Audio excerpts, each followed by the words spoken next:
In this illustration, we'll analyze a disk attached to a spring in motion. Here we are given that one side of a spring of natural length L0 is fixed at point O, and another end of a spring is attached to a small disk A of mass m. And from its natural length, disk is projected at a speed v0 in direction normal to the length of the spring. This is at right angle to the spring the disk is projected.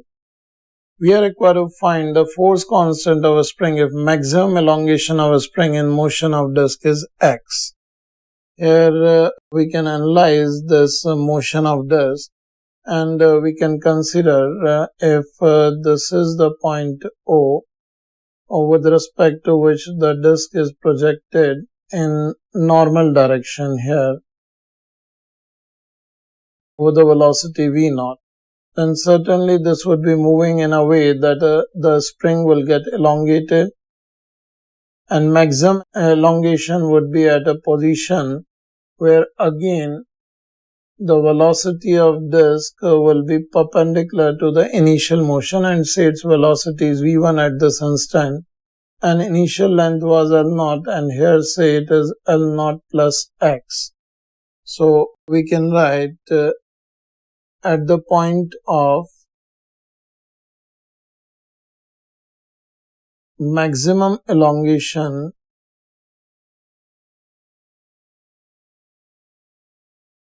in a spring, if velocity of disk is v1, which is certainly perpendicular to spring length, because if it is not perpendicular to spring length, the elongation will not be maximum, as we will be having a component along the length. So at the point of maximum elongation, it must be at right angle. I've drawn this position at some obtuse angle, but it may be opposite or somewhere else depending on the value. So we are not bothered about the position of the disk where it is attaining a maximum elongation. Now in this situation, if it is at normal separation, here we can write by angular momentum conservation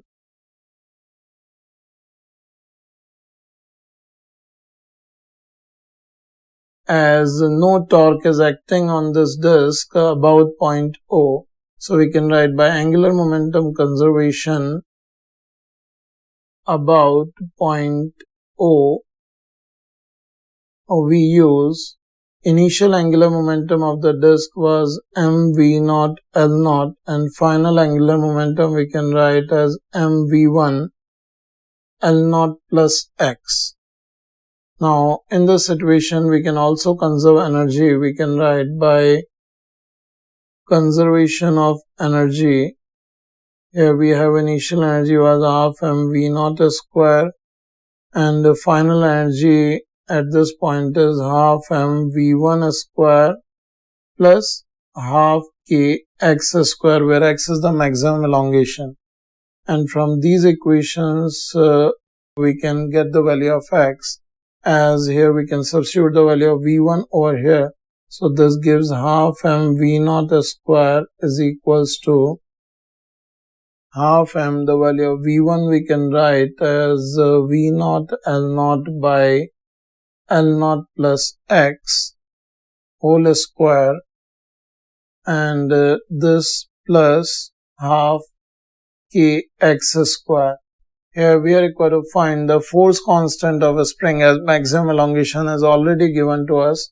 So simplifying this, we get the value of k, which is mv0 square by x square multiplied by 1 minus L0 square upon L0 plus x whole square. That is the result of this problem.